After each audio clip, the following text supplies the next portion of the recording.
Mali! Hoy, explain ako niya. Ayan na! Wala ba? Ayan, unang babae. Unfair! Bias. Yung mga babae ka. For the first time, Wala pang hindi ako makalitan. Oh my God. And, magkagabi ako tayo ulit mamali na lalaki na. Siya na ang patakasaran nito. Oh my God. Next one. Your organizational chart, your organizational skills, optimism, and faith in human nature can inspire those around you to accomplish great things. This bookmark came from Ines Veneracion. Ang kailangan na tayo ay ang iyong nakatatanging kakayahan, katatagan at tiwanan sa sarili ay nakakapagbibigay ng inspirasyon sa mga tao na nakapaligid sa iyo. Oh my God! Sabog na. Next, God richly supplies us with all things to enjoy. Oh my God! This bookmark came from Antonio Amorio. Ang lalaki nugod sa aking ito. Ang kailangan sa tayo ay ang Panginoon ay matagalan binibigay ang lahat ng bagay para magamit natin. Meron siya kayo.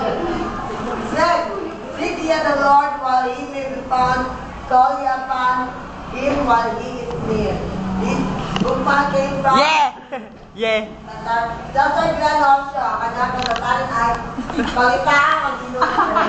Hanapin mo ang Panginoon habang siya ay maghahanap pa. Awagin mo siya habang siya ay malapit sa kanya. Ganun ka. The last one, no eye has seen, no ear has heard, no mind has conceived what God has prepared for those who love Him. As you all know, wala nang iba, hindi, ang pinaka-British sa amin.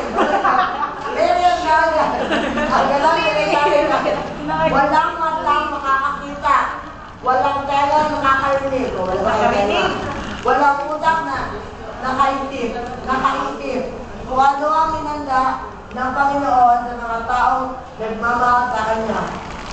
Maraming Technique mo, ang technique namin ginamit dito ay first, Kagebunshi.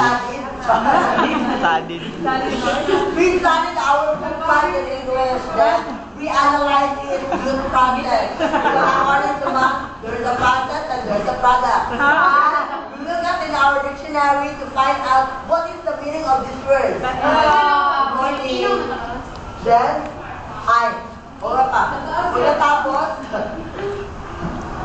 ang product nito ay metallic na. That's all. Thank you. Oh my God.